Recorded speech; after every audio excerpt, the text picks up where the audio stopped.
Okay, we are live and on air, so we'll go ahead and call the meeting to order, and we will start with roll call. Jamie Steig, Here. Avish Nagpal, Arlette Preston, Here. Kayla Nelson, Lynn Telford, Here. Nima Day, Here. Bernie Dardis, Here. Grant Severson, Here. Jim Capitan. Here. Okay, thank you. Next up on the agenda is the approval of today's agenda, so I'll entertain a motion to approve the agenda as written. I would like to approve the minute from March 8th, 2024. Okay, we can start with minute approval. Seconded. Okay. Any opposed to approving the minutes from March? Hearing none, motion carries. Minutes are approved. I move for approval of the agenda as presented. Second. We got a second and a third. Any opposed to approving today's agenda? Hearing none, motion carries and agenda is approved. We'll start with department updates. Yeah, thanks, Lynn. Just a couple things I was going to mention. Our emergency preparedness division within our building has now successfully relocated into the surveyor's space that was in our Fargo Cass Public Health building. The surveyors have now moved back in with engineering, and so they are getting settled.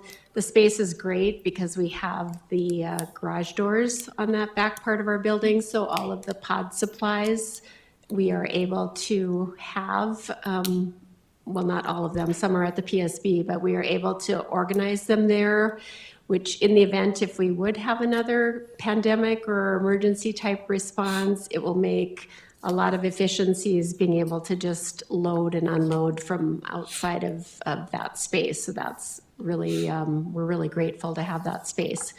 Also just was gonna update you that they did have director interviews yesterday, was an all-day process. And so just wanted to let you know that that process is still ongoing, and hopefully within the next couple weeks, they'll have an announcement of where they are at moving forward. So that's all I have. Okay, sounds good. Thank you.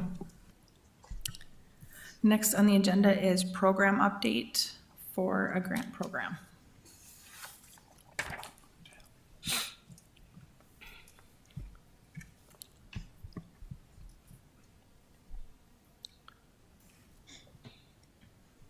Good afternoon, Madam Chair and Board of Health members. Thank you for allowing me to present at your meeting today. My name is Robin Litkey-Sal, and I'm a prevention coordinator at Fargo Cass Public Health. And today I'm here to talk to you about the Substance Use Prevention Grant.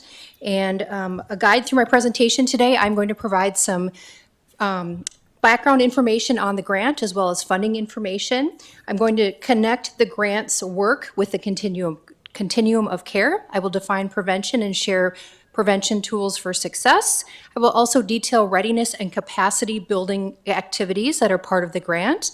I will review the grant phases and strategies, and I will also share with you and demonstrate one of our strategies today.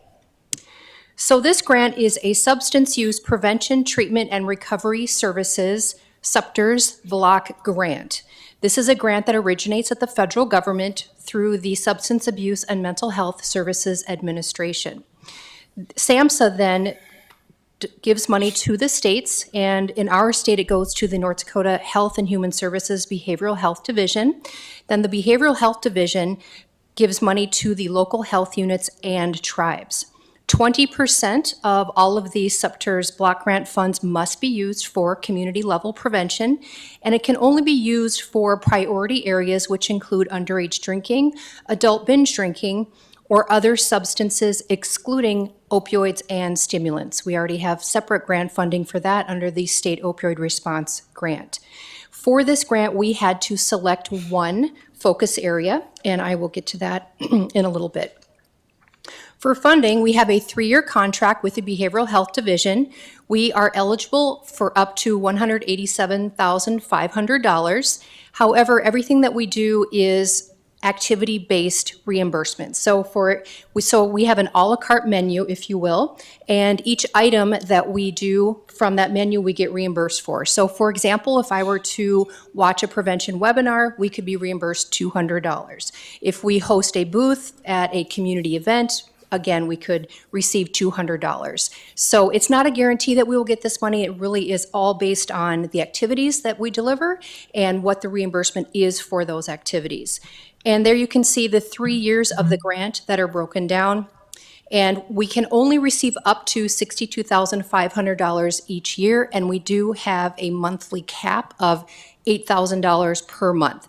So the grant kicked off in October 2023, and it is slated to go through September of 2026. So for the continuum of care, this grant can only focus on promotion and prevention. Promotion and prevention strategies create an environment that promotes the health and well-being of individuals and communities, which prevents problems before they occur. And prevention works, and these are tools that we will incorporate as part of the grant. We will be following the public health model and focus on population level change. We will be following the data-driven process known as the Strategic Prevention Framework, or the SPIF. We will be focusing on reducing risk factors, strengthening protective factors, and building resiliency. And we will be incorporating a multifaceted approach by implementing a variety of evidence-based strategies. And the prevention needs to be relevant to our specific community, including what our local conditions and demographics are here. And it will impact individuals across the lifespan.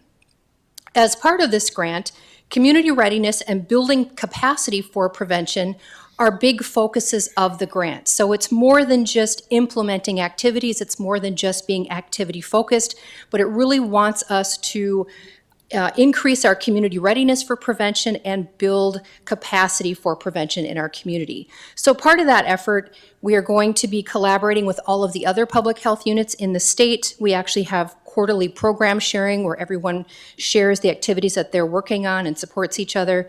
We also have technical and training assistance through growth partners, and they are subcontracted through the state. We also have quarterly in-person meetings and trainings in Bismarck. We also have the opportunity, or actually we're required to attend Substance Abuse Prevention Skills Training, or SAPS training. That is a 32-hour training that I will be attending next week in Bismarck. We also have a community of practice for prevention professionals that we can participate in. There will also be a statewide day for prevention, and there will also be regional prevention events to build community readiness and capacity for prevention. So the phases of the grant, step 1 was assessment, and that basically is gathering data. Step 2 is planning. We worked on a strategic plan. Step 3 is implementation of the strategies, and step 4 is evaluation. We are currently on step 3, implementing strategies. So through data, we have identified our focus area as underage drinking. The problem that we have specifically identified is high alcohol use by young adults aged 18 to 20 years old. The intervening variable that we discovered was high retail access. There are a lot of retail outlets in our area. And the local condition here is high fake ID use, and the data supports that. So the 7 strategies for community change, and this is from the Community Alcohol and Drug Coalitions of America, break down the areas of activities into information dissemination, enhancing capacity or skills, providing support, enhancing access and reducing barriers, changing consequences, physical design and environmental changes, and modifying, changing, or implementing policies. Madam Chair, So, can I ask? Yes. Robin, can I ask a question, interrupt just a little bit? If you go back to that previous slide, we've had a lot of discussion about fake IDs, and how did you arrive at it sounds like there was some data that you had. How did you get that data? So through a number of sources, through data from the university, through YRBS data, through law enforcement data, through the community readiness survey. So we have a number of instruments, a number of data sources that we looked at to arrive at this data. And I do have all of those sources. Okay. Would be happy to share. Yeah. So what I'm going to share with you next is one of our strategies, and it falls under number 5, changing consequences. And that strategy is the implementation of forensic ID scanners at retail alcohol establishments to address our intervening variable, which is high retail access and our local condition of high use of fake IDs. So we chose this because, number one, it's effective. The forensic ID scanners do a 40 to 50 point security check of each and every ID. So they can detect the most indetectable of fake IDs. And if you know anything about fake IDs, they are very sophisticated and completely unrecognizable to the naked eye. They also have up to 98% efficacy at detecting fake IDs, and they're a great deterrent. So if word gets out that scanners are around in town, there's going to be hopefully minors will be less likely to try using their fake IDs.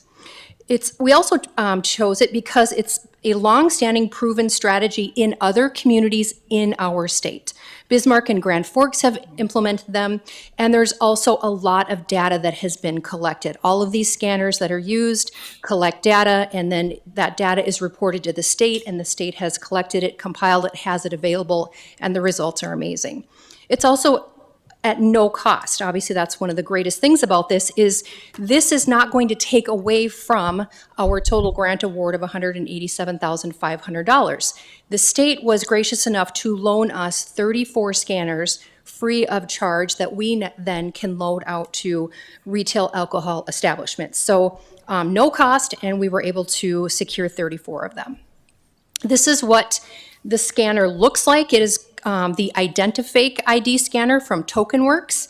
It consists of a Microsoft Surface computer that has the scanning software, and then you can see the scanning hardware at the bottom of the unit. And now I'm actually going to show you a video. It's an Identifake fake ID detection tutorial video, so you can see exactly how it works.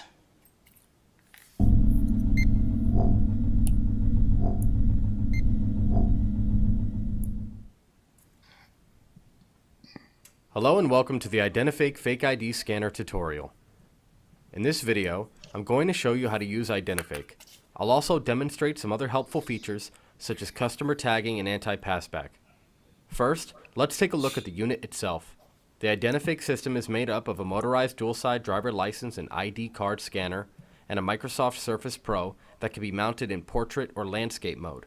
For the purpose of this video, I will be using it in portrait mode. To begin, plug in the power supply and power on the system by pressing the power button on the lower left side of the Surface. When you get to the desktop, make sure the Assure ID service is running as indicated by the A icon in the taskbar. Once confirmed, double tap the Identifake icon to open the application. When the Identifake application opens, you'll be introduced to the main screen. This screen consists of 4 main areas: top menu tabs, customer profile, scan results, and data/controls. Identifake makes age verification and fake ID detection easy, quick, and concise. The age restriction is adjustable. To adjust these settings, tap Settings, then tap Age Settings. From here, you can make the necessary changes applicable to your business. Let's scan a card and see how Identifake works. After scanning information from both sides of the card and performing detailed fake ID detection forensic tests, the fields on the main screen are filled. The phrase Age OK will be clearly displayed for the particular purchase or entry. In addition to Age OK, the customer profile and scan results section of the screen include number of customer visits, age calculated from the date of birth, name, address, date of birth, ID expiration, ID number, height, hair color, eye color, and gender, optional opt-in email and/or phone number, and of course a photo of the person. Now if the ID is fake, this window will pop up. You'll notice the large red box with the black X in it and the word failed at the top. This makes it very easy for the operator to learn that the ID is fake, greatly reducing human error. You'll also see a list of forensic checks that were performed in the card. If enough tests fail, the ID comes back as fake. Scroll through these checks to see exactly what aspect of the card failed. If you tap one of the forensic checks, you can inspect it in greater detail. Here, you can see the name and description of the forensic check, as well as its disposition. Tap the Photos button to see each individual front and back scan for white light, infrared, and ultraviolet light. If you tap a photo, you can see it in greater detail and even zoom in on any part of it you'd like. You can also save any photo if you need to refer to it later. Take note of the Report Scan button as well. This allows you to report a fake ID back to TokenWorks for further analysis if necessary. To access your photos, tap the Data tab, then tap the Photos button, input the PIN code, choose a time frame, and hit the View button. From here, you can choose a photo and even pull up the customer's information on the main screen by tapping the View Customer button. Sometimes you'll need to tag a customer for specific reasons. If they started a fight and you want to ban them, review your security camera footage to find out when the individual entered the venue. Once you have that information, tap the Data tab and tap Reports with Scans in parentheses. Choose the data range you want and tap View. You'll see a list of all IDs scanned within the selected time frame. Scroll through the list until you find the individual that matches. Double tap their name and you'll be brought back to the main screen with their information filled in the fields. Tap the Click the Tag button and the Tag Customer window will pop up. Open the drop-down menu and select Banned. You can then add a note detailing what the person did, and you can select whether or not the tag expires. So, the next time this ID is scanned, the tag will pop up letting the operator know of their status. This tag can also be used for other specific titles like VIP or Staff. If the ID is scanned more than once within a certain time frame, this window will pop up. This allows the operator to immediately be notified that the ID was scanned more than once. The time frame for anti-passback can also be adjusted. To do that, tap Settings, then tap Configuration, and change the time using the drop-down menu. If you want to inquire more about the legitimacy of a person's ID and whether or not it is, in fact, their ID, you can use challenge questions. After scanning an ID, tap Challenge Questions on the main screen to open the Challenge Questions window. You'll notice a list of questions on the left. Tap a question and the answer will appear to the right. This list makes it easy to quickly ask the customer questions and check if their answers are correct. If customers are signing up for something at your business, you can input their emails and phone numbers very easily. After scanning their ID, tap the Customer tab, then tap the Email/Phone button. In the new window, you can now add their email and phone number to save in the database. If you want to view previous scans from a specific time frame in Identifake, tap the Data tab, then tap Reports with Scans in parentheses. Choose a time frame from the drop-down menu, then hit View. You'll see a list of all the scans within the selected time frame. You can double tap a customer's name to open their customer profile on the main screen. From here, you can tap Identifake Results to see the scan results. As you can see, this user was previously banned and Identifake notified the operator. Here, you can then see the scan results with the list of each forensic check. If you'd like to see a list of customers that have been scanned within a specific time frame, tap the Data tab, then tap Reports with Customers in parentheses. Select a time frame from the drop-down menu, then hit View. You'll be shown a list of all customers that were scanned within that time frame. You'll see the last time they were scanned, as well as how many times they were scanned. From here, you can choose one and open their customer profile. If you want to do a general search for customers, tap the Data tab, then tap Search. Here you can search by first name, last name, ID number, or filter by tag. If you type a name, it'll display the results for that name, and you can open their customer profile from there. Okay, I think we probably get the gist of that. So as you can see, there's also a lot of very attractive features to retailers, and we hope that that will help sell this as well. Not only the fact that it's free, but there are a lot of other great things or attractive features for it. The state has also identified several times when these scanners were actually used to solve a major crime. I'm just thinking back to 2 individuals that were in downtown Fargo that are still at large that they're looking for. If their ID had been scanned that night, we might get an address, more information on them. So that would be an example of how major crimes can also be solved using these, and that's already been done in the state. Our North Dakota law does allow for retailers to confiscate fake IDs. So not only will they be able to detect these fake IDs, but they will be able to confiscate them and take them out of circulation, which would be another bonus.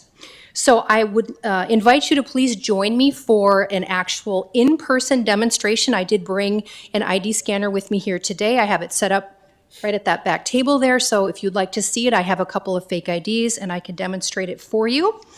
And I just have one more thing to share before I open it up for questions. Next week is actually National Prevention Week, and we are holding an open house education event at the West Fargo Fire Department on Tuesday, May 14th from 5:30 to 7.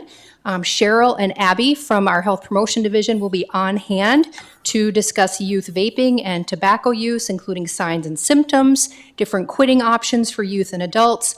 They'll also offer free mental health resources, including Credible Mind, a 3-minute mental health check-in.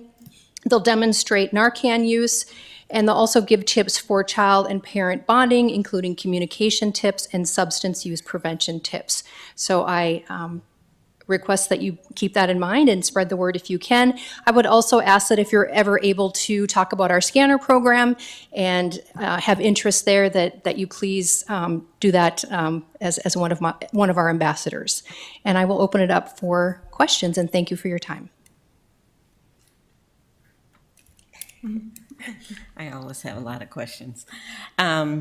So we've had conversations in the city commission about this very issue, and I don't know, West Fargo County, if you're struggling with this as much as we have been, but so the Liquor Control Board, the last I talked to Commissioner Pepcorn, he was talking about a pilot.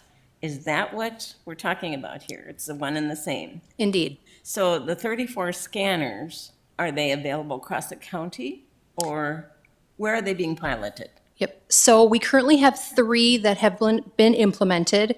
All 3 are in Fargo. We would consider locations outside Fargo. However, we have more data to support that the problem really exists in Fargo. And I think it's because we're seeing college students, aren't necessarily wandering out into the community as much or out into the county as much. But we would certainly consider it. And it would also depend too on what the demand is. And what we can do right now, we haven't really launched the program, if you will. And we actually have had some people be contacted directly and asked, the licensing authority, our auditor, has actually contacted some of the businesses that he thought could really use this and has actually been turned down. So we really are, so we don't have the demand yet. But if demand does increase, we could go to more of a loaner system where they're not at some place indefinitely, but they have it for maybe a couple months at a time, and then it goes to the next establishment. That's how they've done it in other cities where there's been high demand and a low number of scanners. So we could definitely implement that. So is the intent to ultimately, because we've talked about making this a requirement, is the intent to get there, or are we just talking rotating scanners throughout the number of liquor license holders? Well, the most effective prevention strategy would be to have a policy, a mandatory policy. And that also would be an advantage to the retailers because then there would be an even playing field. So instead of all of the business going to the non-scannered establishment, everyone would be playing by the same rules. That is best practice. I don't know where we are at currently for an appetite for that policy, but that is definitely something that we would be willing to facilitate and obviously definitely support. This is a step in hopefully getting there someday.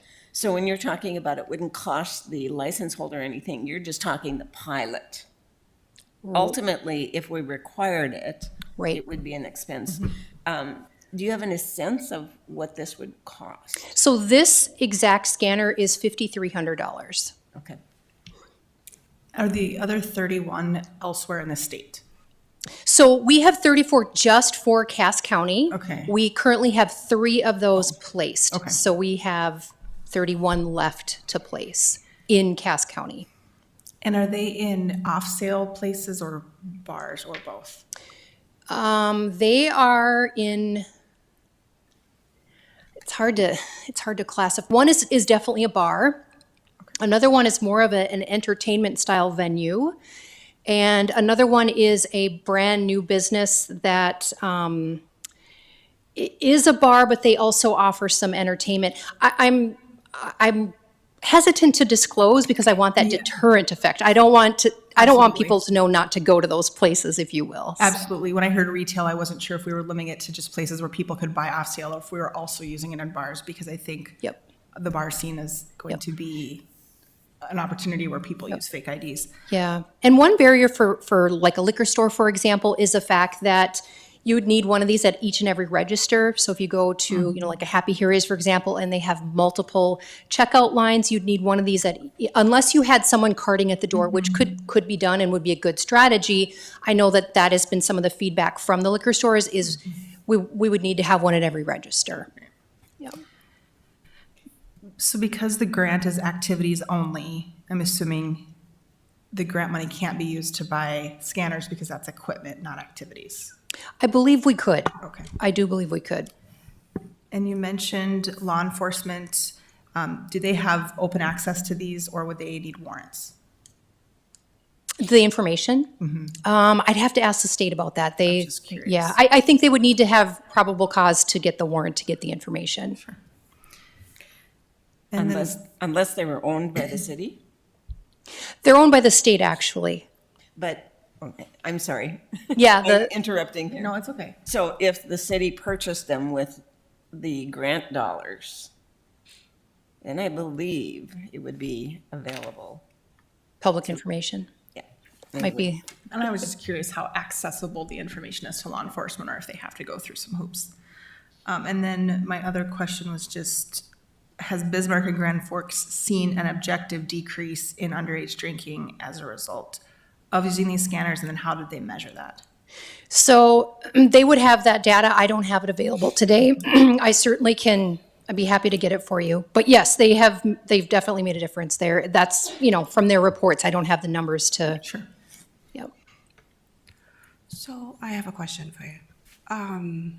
This is a great start for overall North Dakota is, you already know it's already flagged for underage drinking, like number 2 or 3 in the state, in the United States, somewhere there. You mentioned that, so I'm just wondering about your research. Is it only for Cass County or is it the whole North Dakota? So the research that I did as part of this grant, that Fargo Cass Public Health did was just for Cass County. However, every single health unit that has this grant is doing the exact same assessment for their area, whether they have a region or a county. They would be gathering the same data. And there also is statewide data available, the Community Readiness Survey, for example, the YRBS. So there is already some data available statewide that we could easily reference. And yeah, and we just are, responsible for our portion here in Cass County. Thank you. And then you also mentioned that because we have so many colleges that are here, especially in Fargo area, do you know that that's where we get all of our underage drinking within the Fargo area only? I would say it contributes quite a bit. A number that I can recall is taking a look at the ND SWAP survey from NDSU, and that, I believe back in 2020, reported that 46.6% of surveyed students reported underage drinking. Okay. Have you, we talked about the device that you provide for us. Have you distributed to the other major retail, especially those individuals who are selling alcohol and so forth, because we have a ton of them here? I'm sorry, could you ask I'm that question? talking about the fake ID machine. Have you tried to like provide the information or to them, like, hey, we have this fake machine. Can you be able to have it? I know that maybe she asked a couple of questions like that, but I'm just wondering. Yep. You mentioned 3, right? Do they just literally just refuse because of the fact that they feel like it's going to hurt their businesses, or is it just because they don't want to participate in it? Yeah, so I know that our city auditor, who is our licensing authority for the city of Fargo, did draw up a list of more of the heavily frequented bars, you know, from youth, a lot of downtown locations, for example, locations where maybe they've had liquor license violations before, drew up a list and personally contacted those, some of those businesses and was refused. One business said that they were really concerned about their customers' privacy, and that's why they didn't want to have the fake ID scanner. But we really haven't done a huge push yet, other than, you know, a handful of phone calls to, you know, some businesses that we thought could benefit right away from them. We really have not implemented our PR campaign to get these pushed out into the community yet. Well, I definitely like your comment of what you mentioned, that there should be a policy in place, you know, in order for these businesses to be aligned, you know. So it has to start with city commissioners. So maybe when you guys draft your policy or maybe we'll be happy to look over it, but good luck. Thank you. You mentioned that retailers could use the information. I mean, I know when people sign up for retail cards and things, it's a consent process. Is there an implied consent because you're going to the liquor store and using your ID, or is there more information that needs to be provided to people about this? I would have to ask. This, like I said, the state's been working with these now for over 8 years, and every question I've ever asked, they have researched, including, you know, laws, liabilities. I'm sorry, I don't have that answer off the top of my head, but I certainly could find it. Robin, how do you plan to evaluate the success of the pilot? So the success, so actually what happens is the retailers have to sign a user agreement. And as part of the user agreement, they agree that no less often than once per month, they will take an online survey and report all of the results that they've had, which they can access in the reporting tab of the software. And so they will then report that into the state. They will say how many scans were made, how many fake IDs were detected, how many were confiscated. So that reporting is required, it's ongoing, and it's being collected by the state. So that will be one of the tools that we will use to see that, you know, they're being utilized, they're detecting fake IDs. So we're going to use that.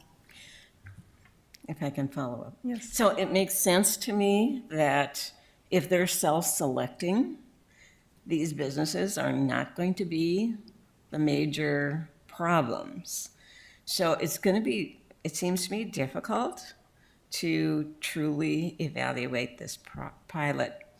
And I don't know if you all realize, but this discussion came up because we were having liquor license violations coming in front of us, and after the fact saying, well, you should hit a scanner. And to be honest with you, I am really tired of telling people after the fact that they should be doing something without us requiring it up front. So as you can tell, I'm one that will advocate for this being a requirement. I'm just concerned that the numbers and the feedback that you're going to get here won't truly show effectiveness. You know, we've touched base with a couple of the places that have implemented these, and we've gotten some really good feedback from one place in particular. And surprisingly, it's more of like a family entertainment type center, and they've seen plenty of them, plenty of fake IDs. So I think the problem is so pervasive that we might even be surprised at places you wouldn't suspect, you know, like the the law-abiding, non-violating places, even those places are gonna see fake IDs because they're so prevalent. There's data out there that suggests that 43% of college students have a fake ID. So So you're evaluating this based on the number of fake IDs that you're catching? that'll be part of it, yes. And I think on the flip side, a business could look at it as a way to protect themselves from violating liquor Yes. laws because we know how difficult fake IDs are to spot with the naked Let me eye. tell you. Yeah, I know you have those conversations much more than I do. yeah. Yes. So how long have you been reaching out to the public to take on these scanners? Like I said, it's just been a handful of phone calls, and a couple people heard about it during one liquor control board meeting and reached out to me personally. So when did we receive the 34 scanners? Like with, I want to say March. Okay, all right, so relatively new. Yep. So are the scanners on loan only for the 3 years of this pilot program, or of the dollars that you have? So what has happened in the past, and I would suspect this is what will happen here, is that after 5 years, they depreciate in value and they aren't worth anything. So I think they're going to be this, so basically they will be the state's property for 5 years, loaned to us, which we then loan to the retailers. And then after that 5 years, they'll just become our property because they'll no longer be of value to the state. So there's every reason to believe that we will have them for the duration of their scanning lives, I guess. Do we have any idea how many liquor licenses there are in Cass County? Well, I know that there's well over 200 just in the city of Fargo alone. Yes. Yes. The question that I have might have been answered, but if you find a fake ID, do you retain it? Yes. So the law allows for liquor licensees to confiscate it and keep it. They have to notify law enforcement within 24 hours. Law enforcement then comes and picks it up, and if they have time or have more information, usually they will do an investigation. So sometimes there is follow-up with those individuals that had the fake ID Okay. and some legal consequences. I've seen a photograph of law enforcement with fake IDs, and there's hundreds and hundreds of them. Yep. Yep. And if I could add to that discussion a little bit, I asked that question specifically of the police chief. And it's very rare that they follow up on the fake IDs to the recipient or the person using it. It would be only in the case where another crime or something has been affiliated or, alongside of it. So that my next question of him was, so why aren't you going after the suppliers of these fake IDs? And I believe one was actually pursued locally, not too awfully long ago. But a lot of these are coming from the internet, which Yes. From and overseas. People are ordering 10, 15, 20 of them at a time. So you confiscate one, they just pick up another one and use it. So it is like, this thing is going to be tough to get to the bottom of. May I have one more question? Yes. Does Clay County have anything going on like this? Not that I'm aware of, no. Thank you. That's an important point too, as a border city. And my only other question was, do we have a strategy in place to utilize all of the available grant funds? And then I noticed that we had to pick a focus area. So can any of the grant funds be used for adult binge drinking?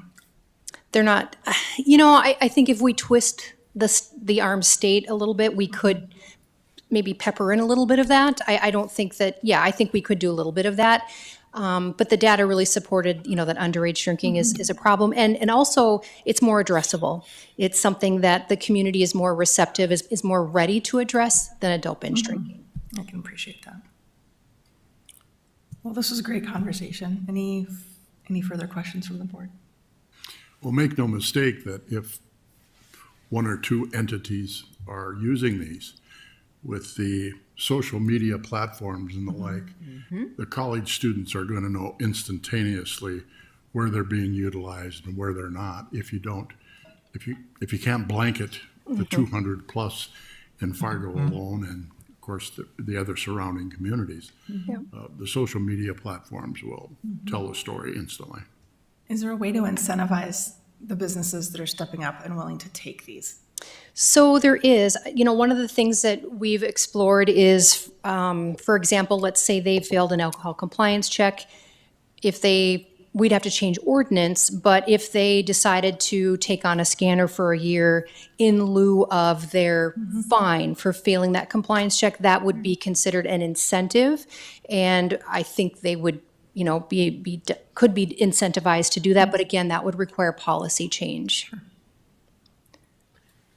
If there's troubleshooting required with the tablet, is that done by the company or who manages that? Yep. So we try to handle, we've worked, Cheryl and I have worked extensively with these and have tried to get really comfortable with them so that we're hoping that most of the questions we can fix right away, just with our own technical assistance. From there, I would go to Tom Volk at the state. He's a complete expert in this. Or there is also free support from the company, either online or by phone, and that is also very excellent as well. So there's, 3 different avenues to help these individuals. But I think really our philosophy on this is we're not going to provide them unless we can offer the best support, because we don't want any barriers to them using it. Yes. Have you had a joint law enforcement meeting with the sheriff's department and the other local jurisdictions, informing them of the efforts that public health is trying to do with this? I mean, input from the law enforcement community and I think would be critical. Yes. Be a partner. Yeah, so the sheriff's office actually has a couple of these scanners. They had them before we even got our scanners, and they use them at the fair. So they're familiar with them and are proponents of them. The Fargo Police Chief is aware of the scanner. He attended our Liquor Control Board meeting where the state official was here, demonstrated them, answered questions, gave a presentation. So he was able to see it. I haven't visited with Pete yet, but I certainly can. Okay, thank you. Like local college sporting events is another venue that crosses my mind for opportunity. Yes. One more question. So one of the concerns in all of the discussions about using scanners is the ability to get them updated. The companies, the individuals who are making these fake IDs will adapt real quickly.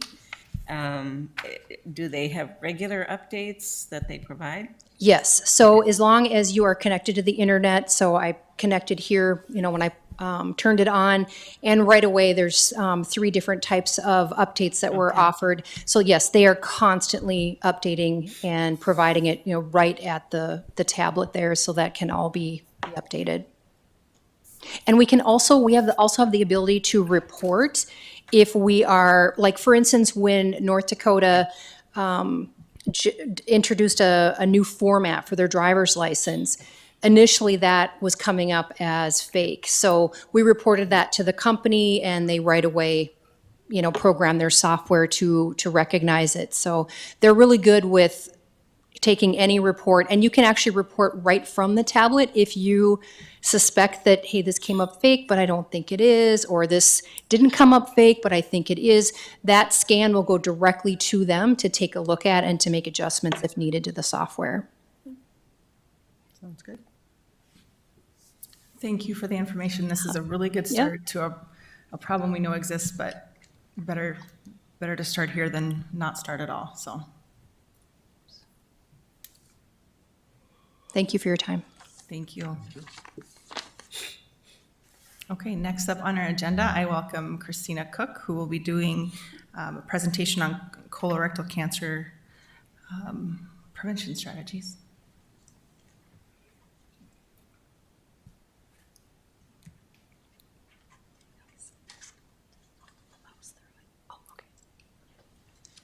Thank you guys for having me. My name is Christina Cook, and I'm a quality improvement advisor at Sanford and Fargo. And part of my role as an improvement advisor is to help support our clinics within the Fargo region on their quality improvement initiatives. And colorectal cancer screening is one of our priority metrics that we prioritize. And so today just wanted to take some time to talk to you all about colorectal cancer, but more from a public health perspective. So this presentation will include a review of the data and the problem, what some of the risk factors for colorectal cancer are, as well as the screening guidelines, barriers, and some improvement opportunities. Colorectal cancer is a public health problem, and in 2024, it is estimated that over 152,000 adults in the country will be diagnosed with colorectal cancer. We are seeing an increase in incidence in people 54 years or younger. And in 2019, 20% of colorectal cancers were in people 54 years or younger, an increase from 11% in 1995. It's estimated that there will be over 53,000 related deaths due to colorectal cancer in 2024, making it the #2 cause of cancer death in the US. And it is the #1 cause of cancer death in men under 50 and the #2 cause for women under 50. Screening can be an effective, one other thing to add there is that we're also seeing diagnoses shift to more advanced stages of disease. Regional or distant stage cancers have increased from 52% in the mid-2000s to 60% in 2019. So then kind of moving on to screening. Screening can be effective for finding precancerous lesions or polyps that could later become malignant, and for detecting early cancers that can be more easily and effectively treated. However, more than 1/3 of adults ages 45 and older have not been screened as recommended. Screening is lowest among those ages 45 to 49 with only a 20% screening rate.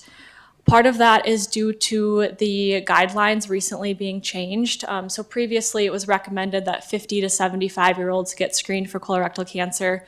In May of 2021, the guidelines were updated to start screening at age 45 instead. So that is contributing to the lower screening in that age group. And colorectal cancer is one of the most preventable of all cancers. When the 5-year survival rate for people whose colorectal cancer is found early before it's spread is about 90%. And so I just think a good takeaway for me from this slide is that we're seeing an increase in younger patients who are being diagnosed.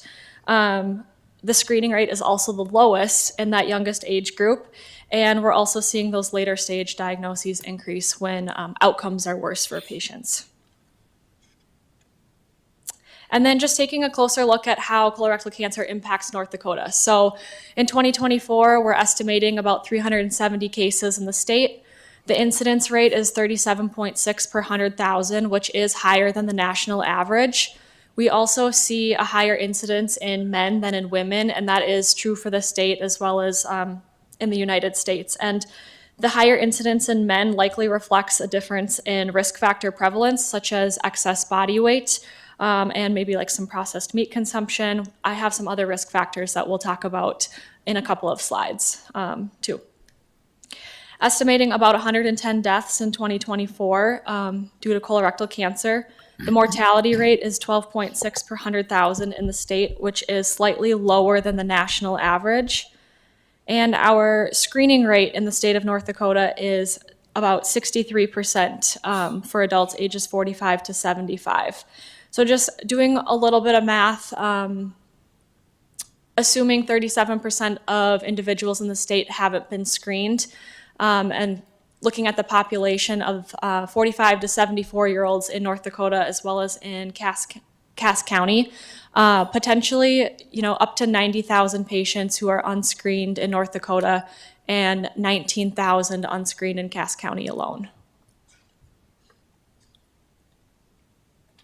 I won't spend too much time on this, but just a couple of visuals looking at the mortality rates by state as well as screening prevalence by state, so you can see kind of how North Dakota is comparing to its neighboring states.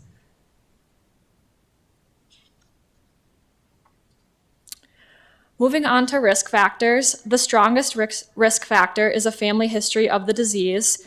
People with a first-degree relative, whether that be a parent, a sibling, or a child who have been diagnosed with colorectal cancer, have 2 to 4 times the risk of developing the disease compared to people without the family history. In addition, more than half of all colorectal cancers are attributable to modifiable risk factors, so that could include smoking, unhealthy diet, heavy alcohol consumption, physical inactivity, and excess body weight. And just want to mention that while these risk factors are applicable to colorectal cancer, I mean, these would apply to every other type of cancer and chronic health condition. So pretty important to focus on. And then a large proportion of colorectal cancer incidence and mortality is preventable through regular receipt of screening, surveillance, and high-quality treatment. Wanted to spend a moment to look at the modifiable risk factors and how they impact North Dakota. So only 20.1% of North Dakota adults are getting the recommended amount of exercise per week. 24% of North Dakota adults are physically inactive, and they report no other physical activity outside of their daily work. 15.1% are smokers. 23.9% report excessive drinking. I thought this was actually really interesting. Looking at how the states rank, North Dakota ranks last for excessive drinking. Excess body weight is another factor. So 65% of North Dakota adults have an excess body weight, and 35.4% are considered obese.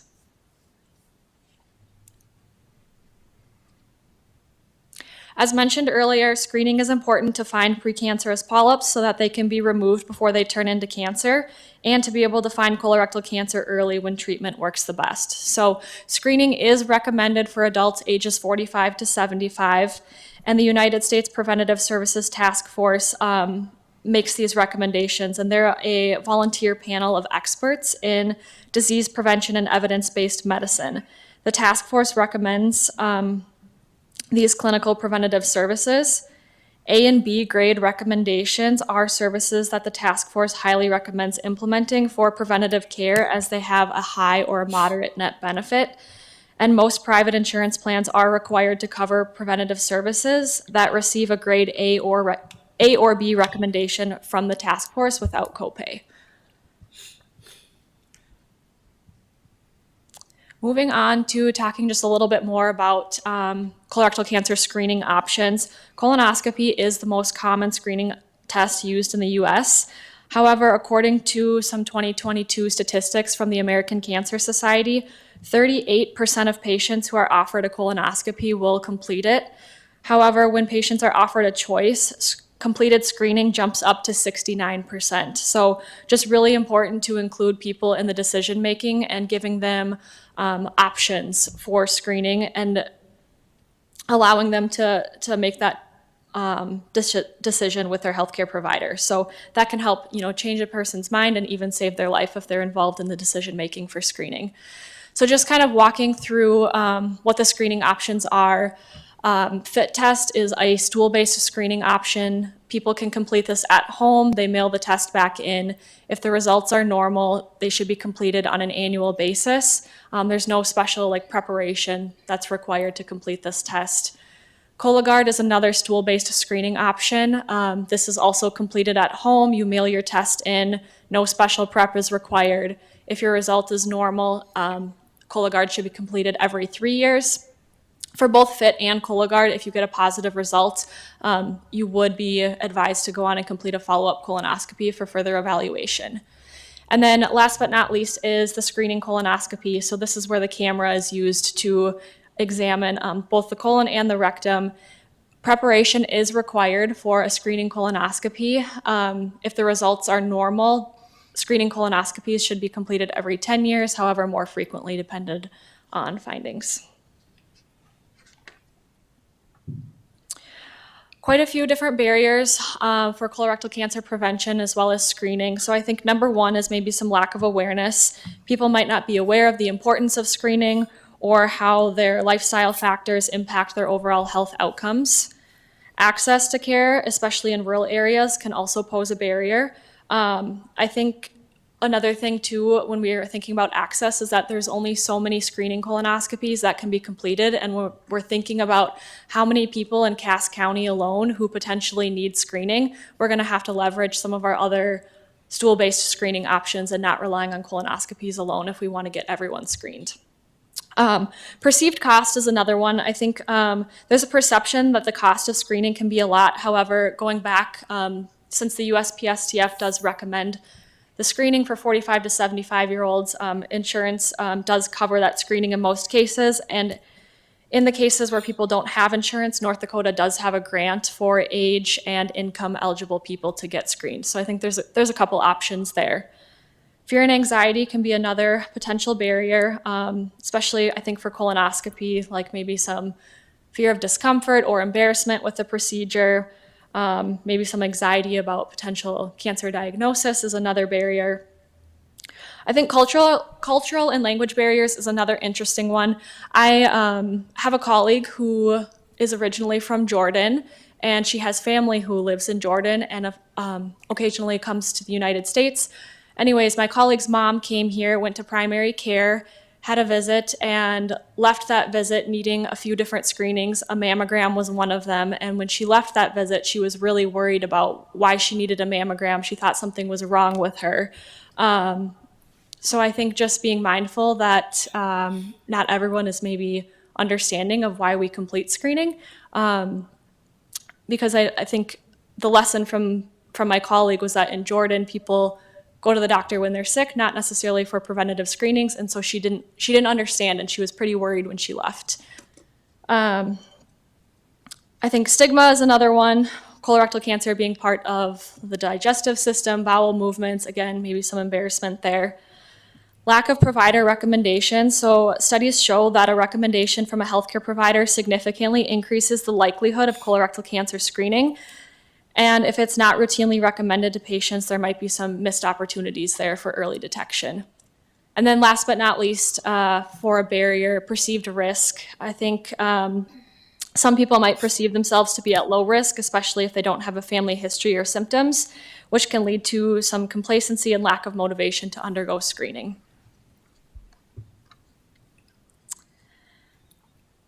Improvement opportunities and next steps.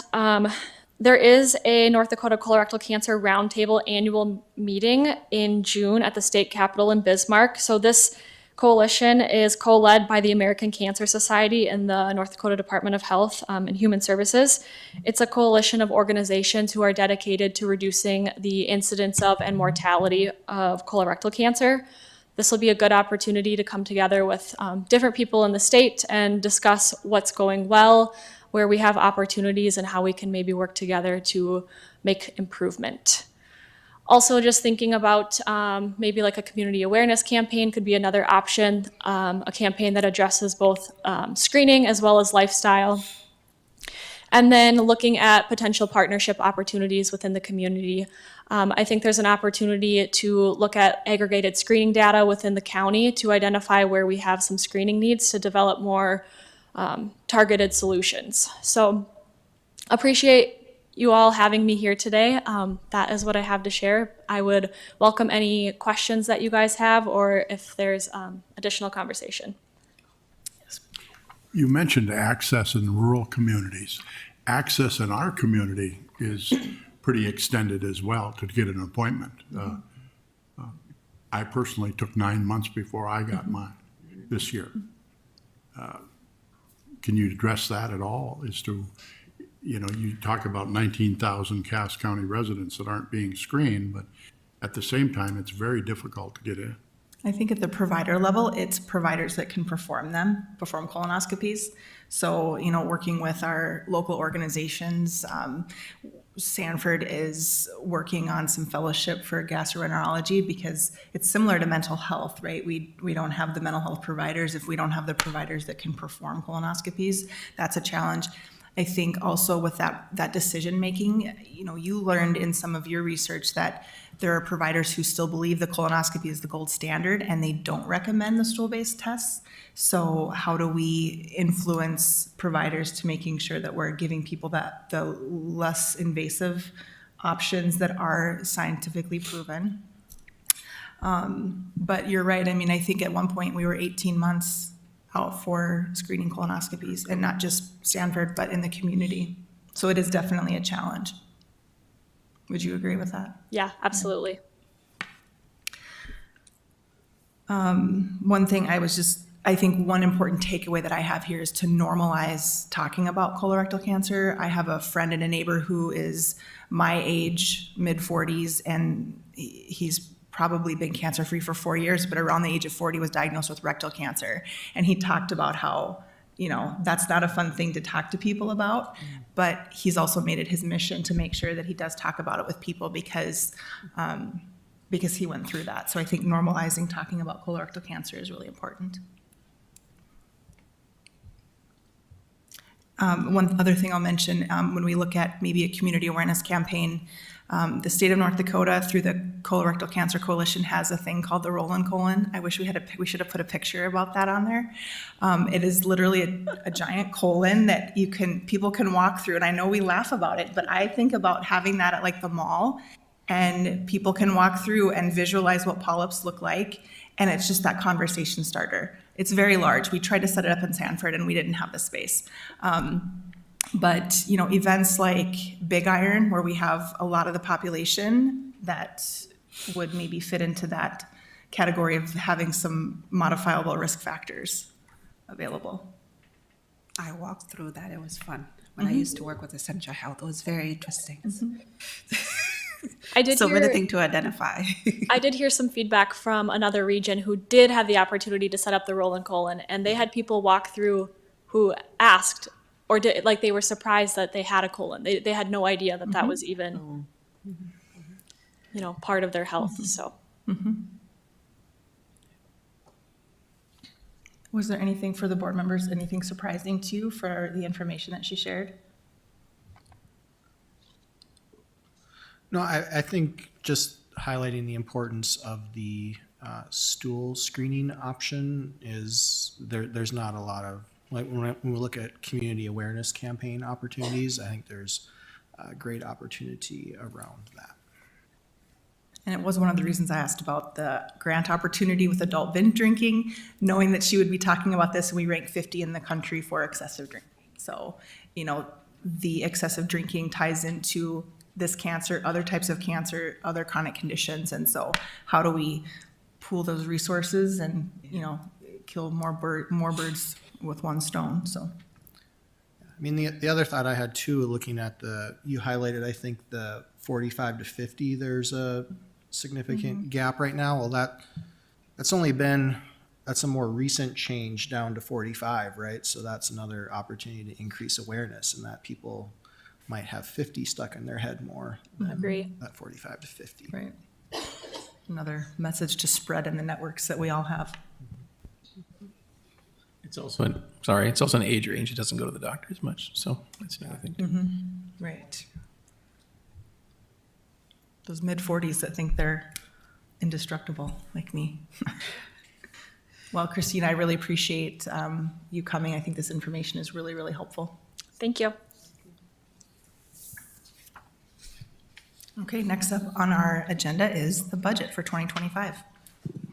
Yeah, thank you. We're just going to do a really brief, we haven't had our formal, we've started the budget process, we've submitted our things, but we haven't had our department budget meeting yet with finance. And then we have a meeting in the end of May and a meeting again in June. And so we'll be just kind of briefing some of those requests. So I just wanted to talk a little bit about the human capital part that we will be requesting. We do have 2 programs within harm reduction right now that have been grant funded through planning. Our program operations manager, who's second in charge there, and also our community liaison position, which is Chandler. She's obviously presented many times to the Board of Health. So both of those positions we will be requesting to put into our budget. Also, I have put in for an assistant director position, but I put that in to go mid-year, so it would be a July start, being that we are transitioning directors. I want the director to have a chance to be in the position and decide what they think is appropriate and what, if there's other organizational structure changes they want to make. I just wanted to have as an option for them if they so choose to do that going forward. So that would be for a July.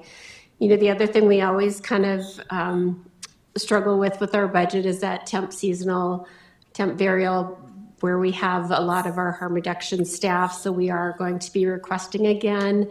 A lot of those are it's funded under that temp variable line, but it's just not a permanent position within our budget. So we're going to be working to do some of that shifting again this year as well. Also, we've started the neighborhood response initiative downtown, which is being funded by HUD funds right now. And so we have put that in our temp variable line for 2025 so when that funding runs out, we would have the opportunity to continue that initiative as well. Just going to ask for a couple of reclasses on a couple of existing positions. The other thing, and so it comes to be about a $300,000 total budget request. However, if we would get ongoing HUD funds for that neighborhood response, which is hopefully likely, it would only be about $175,000 in the human capital request that we would be requesting for this budget. Another change, just for you to be aware of, we are in the process of transitioning the correctional health nursing to the county.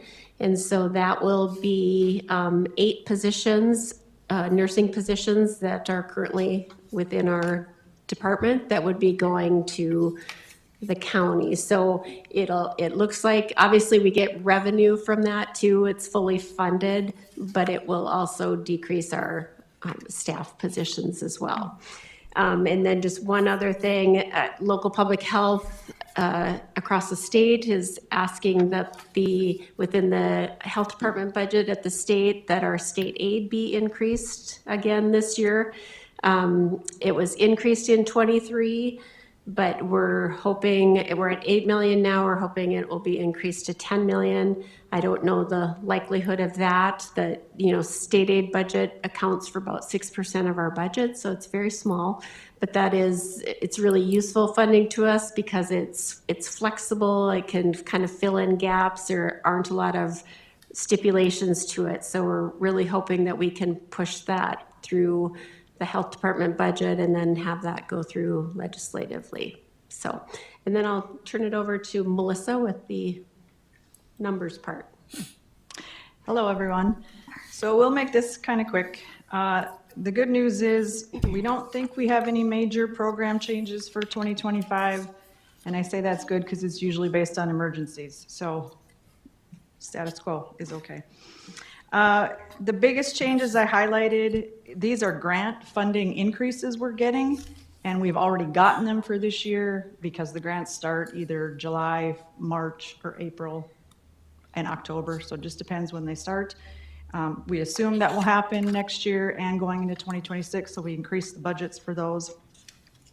The rest of the changes in the expenses are mostly reallocations. The finance department actually is recommending that we move things around as needed. So since we're not changing programs, we can shuffle things pretty easily. Another one change I want to highlight is that we get a lot of, depending on the year, donations for harm reduction. We are moving that out of our budget so that the revenue or the donations that they receive and the expenditures for that are in a special fund, easier to track, and it doesn't end up going back to general fund at the end of the year. So that will be moving out.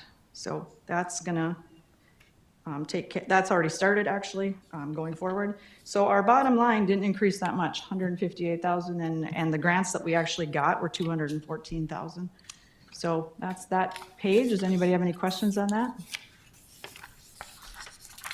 Madam Chair, if I could. Oh, yes. How many full-time employees does Fargo Cass Public Health have? Full-time is about 120, 119. And then another 40, 50 of part-time or temporary. It's about 170 total. Can I ask, when you take a look over at your revenue budget, Yes. how many of those employees are supported strictly by grants?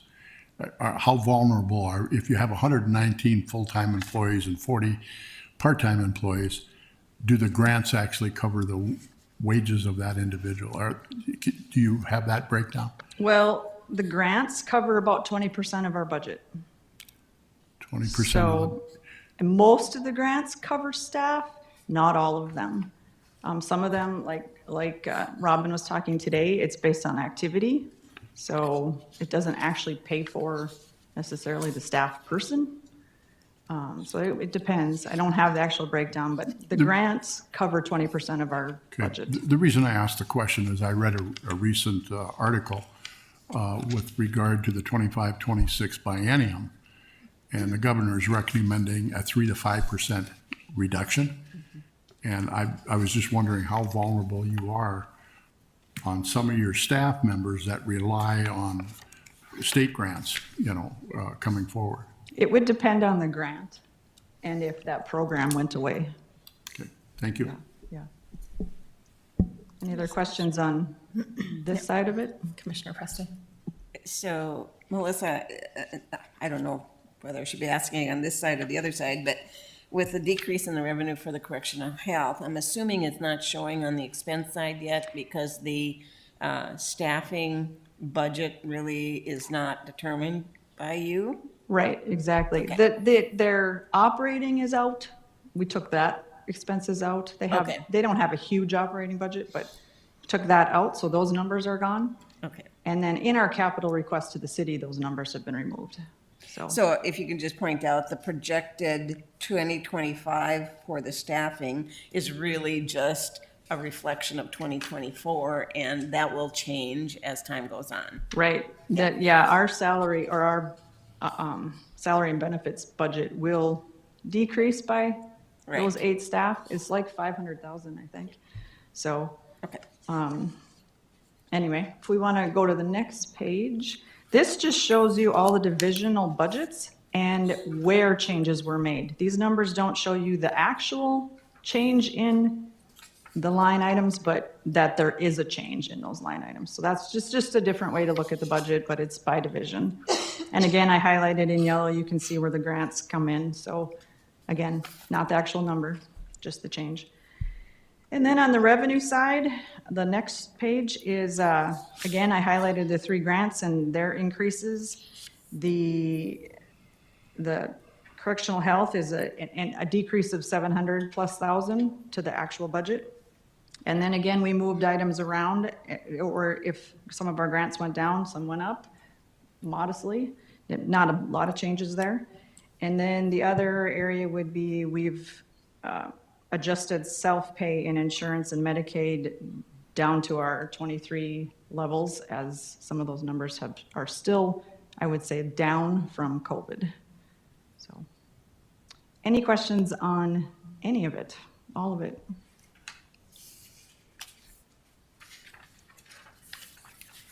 That last page shows you exactly where we're at as far as the percentages of, say, general fund of our budget, Cass County, state aid, the grants, and then the bottom is self-pay and fee-for-service and licensing and permitting. So just to note that in 2023, we projected general fund to be 45%. It came in at 42%. And if you went back in all of our years, that's kind of how it goes, thankfully.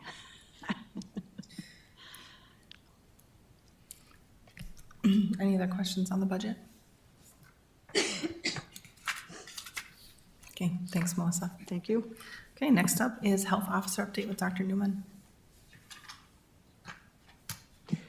I'll just give a little bit of an update on our spring social, and then Tracy's going to go up and give the presentation that she gave that evening. But it was on April 30th. It was kind of a rainy night, but we didn't have a great turnout, but it was a really well done event.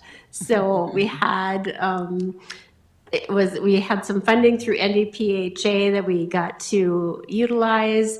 We had some of our board members there, so thank you for that. Had some other local officials, some state representatives, and really it was just meant to bring awareness to public health and to have people know where we are and the things we do. So I will turn it over to Tracy and let her give her presentation. All right, thank you. I have the fun holding your attention for the last 15 minutes here. But yeah, as Desi said, I think we had a really successful spring social. This was just a slide set that I presented there, and we thought it might be useful for members of the board to hear and maybe other community members at large. My apologies to some of you that maybe are hearing this twice, but hopefully it's a good message. So the theme is just what is the importance of local public health. So I start by asking, what is public health? What is the general community's understanding of public health? And it kind of says it in our name here, the 3 Ps, right, are prevention, protection, and promotion.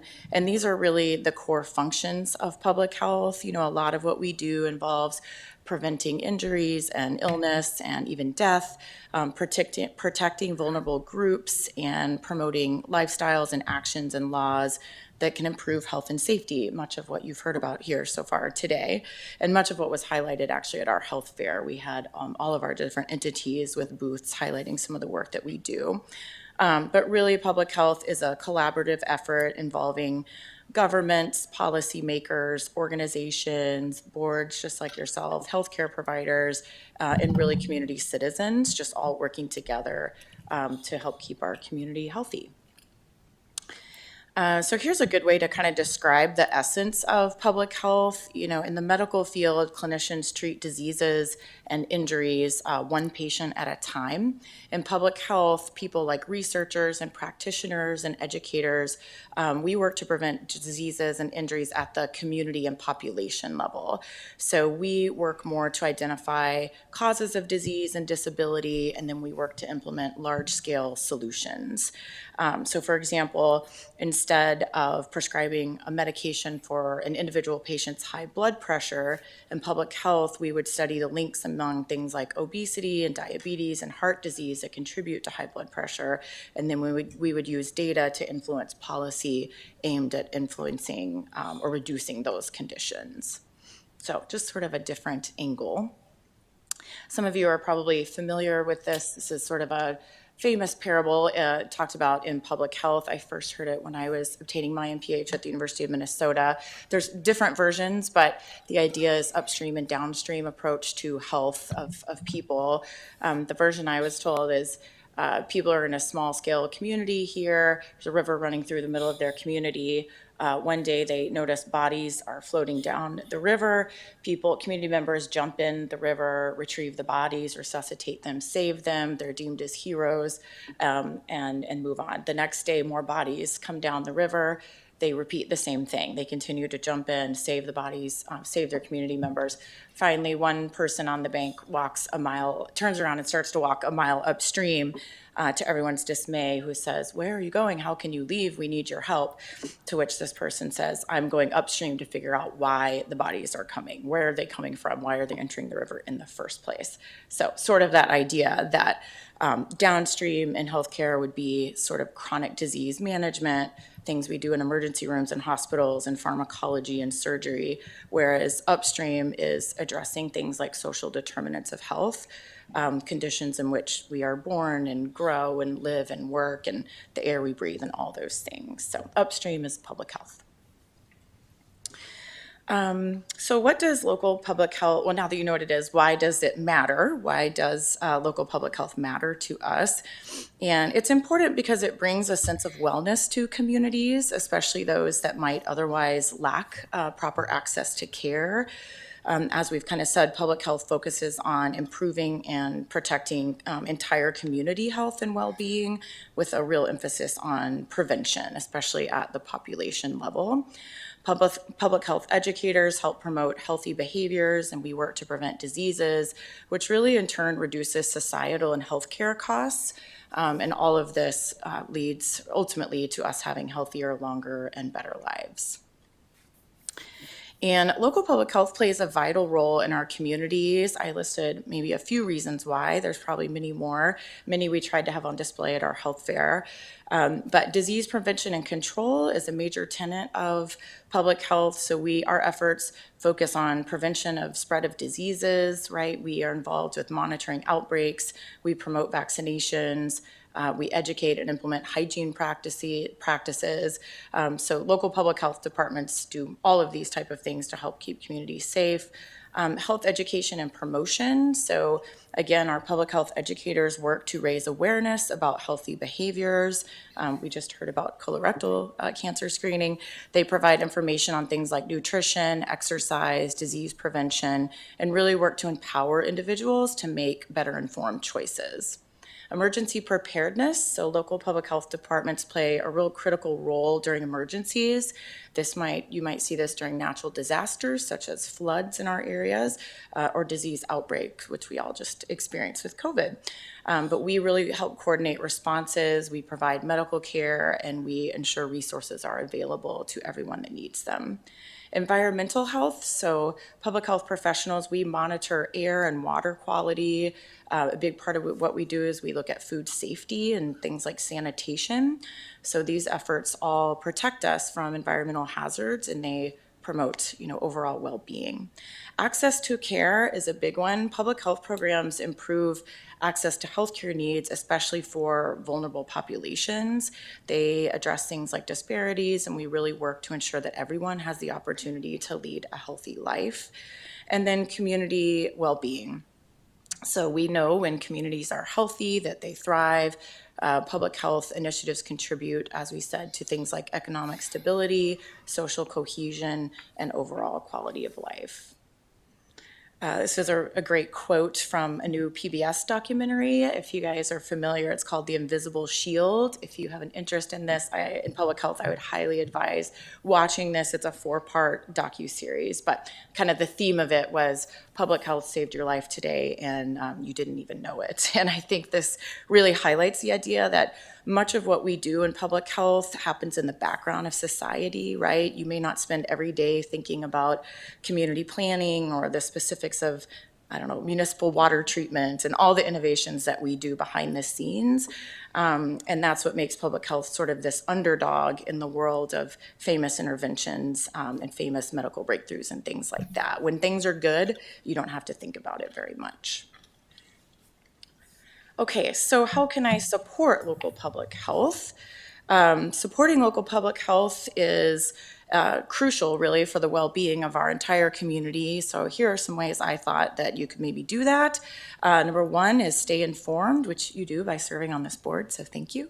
Keeping yourself updated on any local health initiatives, programs, and services.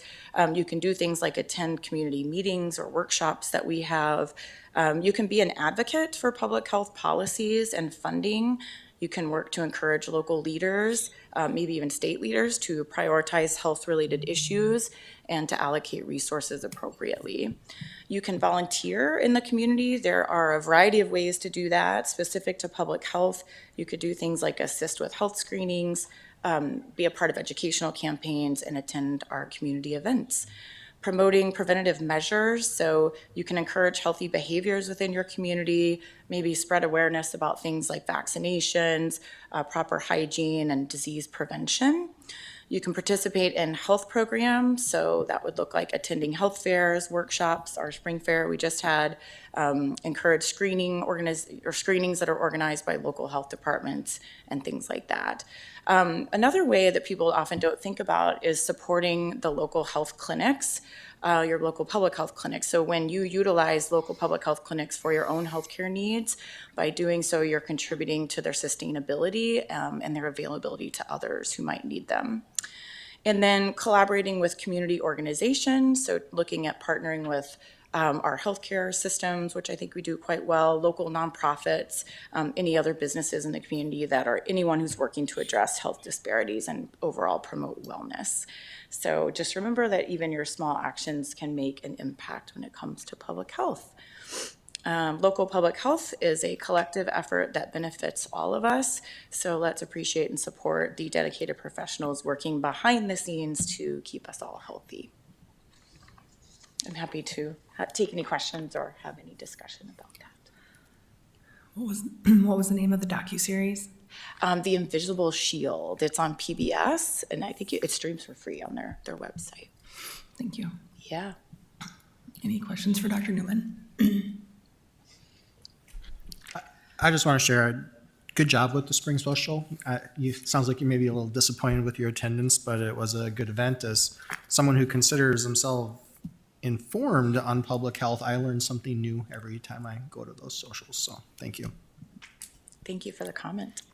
I just want to say thank you. I actually did attend that spring socials events. I thought that you did an amazing job with the presentation that some of them you put in here. Probably is the same one. Yes. But I think overall, public health is it's something that people are not aware of. Just as you mentioned, you do a lot of things behind the curtain, I'll call it. Most people do not know that, but it does save lives, and people do not know that. So, just Yeah, wanna thank you say for the comment. I think unfortunately when public health isn't working, maybe during a pandemic, people are aware of it then. But we tend to be unaware of it when everything's smooth sailing. So tried to point out other things we do than disease outbreaks. So Exactly. I Thank just you want for to the say comment. thank you. Yeah, I agree. Thank you to the whole public health department. It's an honor to serve on this board, to work with you all. Also, thank you to all of you who serve on the board with me. Thank you to the people who come and share great information about our community. So, Here, I have thank the you. next slide here. Yes, Am I supposed to Yes. say that? Okay. Yeah, obviously we all know what's happening, but we just wanted to officially congratulate Desi. 32 years of the work she's been doing, and amazing. Never underestimate how much one person can touch the lives of others. Congrats to you, Desi.